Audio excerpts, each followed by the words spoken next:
For decades, scientists wondered when humans first reached the Americas. This question was not just academic trivia for researchers. It sat at the core of human identity on an entire continent.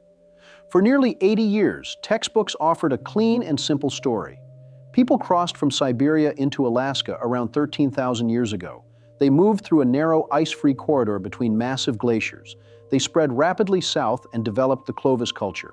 Distinctive stone tools seem to confirm this timeline. But the mystery remained open because the evidence was incomplete. No one knew for certain if this story was the whole truth. Archaeological sites kept pushing dates earlier and earlier. Genetic signals hinted at deeper ancestral splits. Yet nothing tied everything together into a single answer. Now new evidence has finally settled this case. The mystery is over.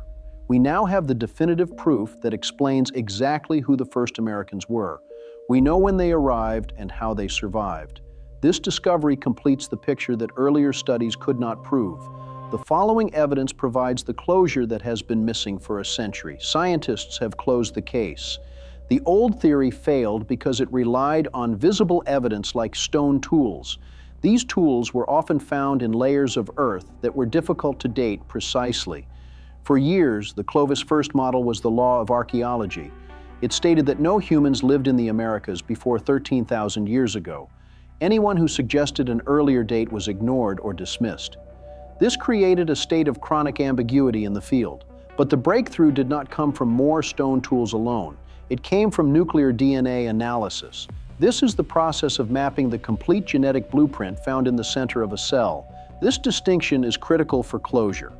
Mitochondrial DNA, which was used in older studies, only traces maternal lines. It mutates slowly and can show broad relationships, but it cannot show detailed population history or precise timing. Nuclear DNA is inherited from both parents and contains millions of markers. It allows scientists to reconstruct population splits and migrations with mathematical precision. For years, this data was impossible to obtain from ancient remains.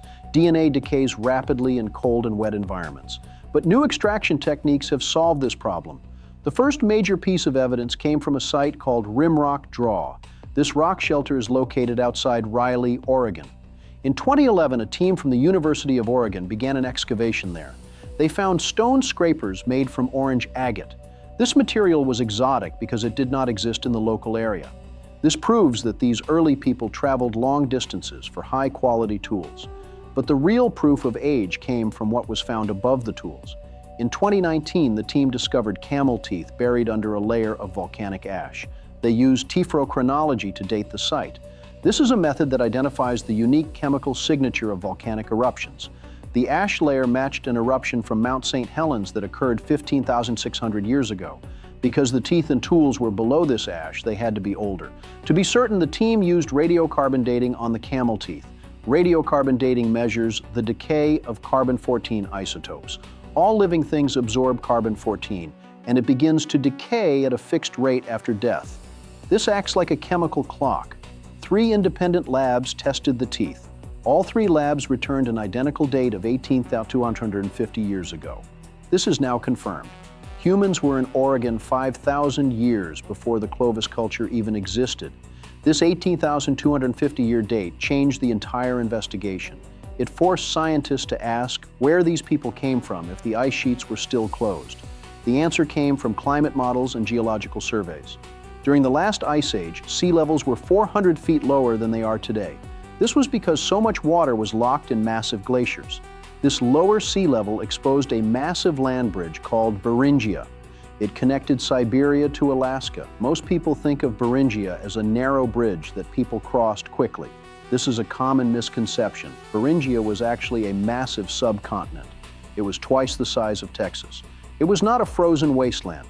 It was a productive grassland with mammoths, horses, and bison. Scientists have now proven that people did not just cross Beringia, they lived there for thousands of years. This is known as the Beringian standstill. This was a period of isolation that lasted nearly 10,000 years. During this time, the population was cut off from Asia by rising ice. This created a genetic bottleneck. A bottleneck is when a population shrinks and its genetic diversity becomes unique. We now know that the entire founding population of the Americas was small.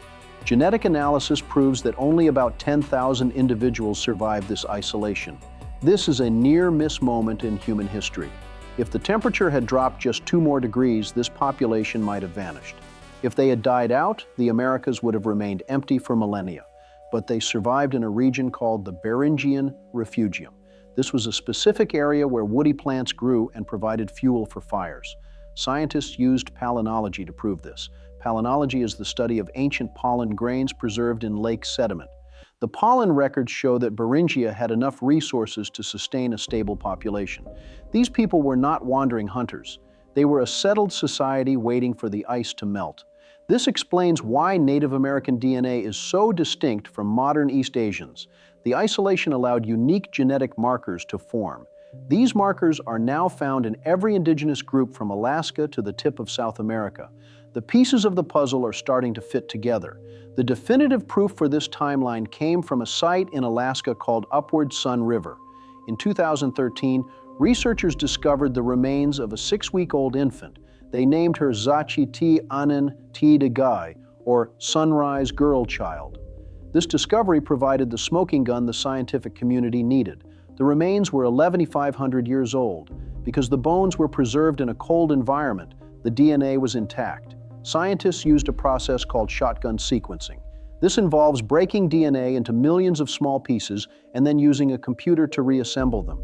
They were able to extract the full nuclear genome.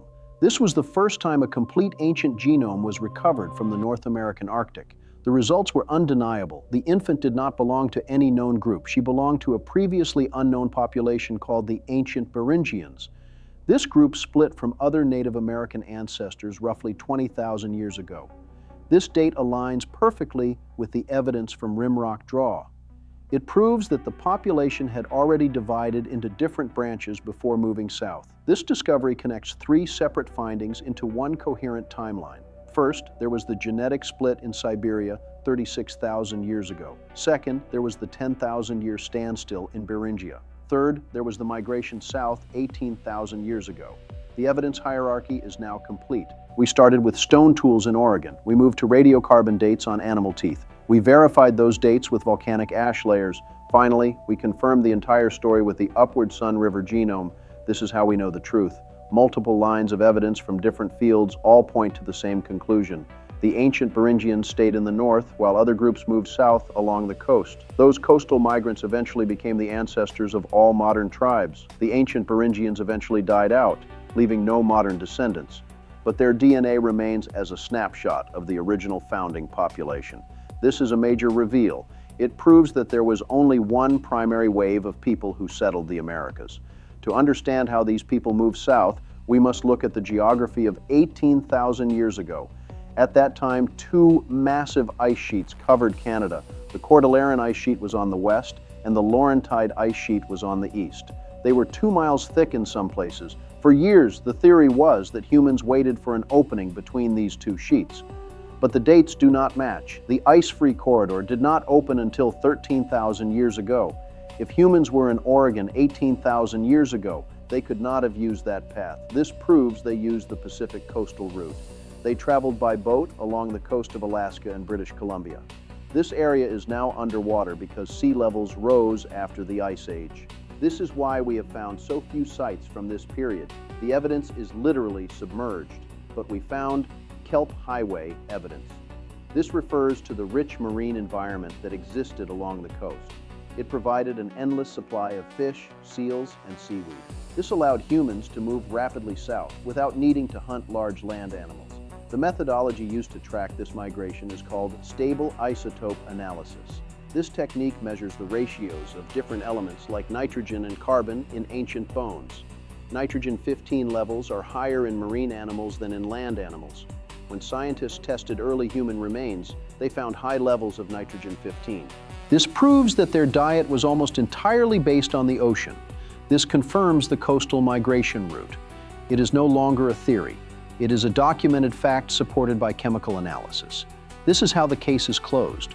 We no longer have to guess what they ate or how they traveled. The bones tell the story. We can see the shift from marine diets to land-based diets as people moved further inland into places like Oregon. This pattern repeats across multiple sites in North America. It creates a systematic timeline of human expansion. Most people still believe that the Clovis people were the first. You now know the real story before it reaches most textbooks. This is cutting-edge science that has only been finalized in the last few years. The evidence from the Upward Sun River site was published in the journal Nature. It was led by a team from the University of Alaska Fairbanks and verified by labs in Denmark. The data was peer-reviewed by independent experts who confirmed the genetic mapping was accurate. This level of authority validation ensures that the results are beyond doubt. We are not looking at a single discovery, but a global consensus based on the most advanced technology available. This is the gold standard of scientific research. It replaces the old ambiguous theories with hard, quantifiable data.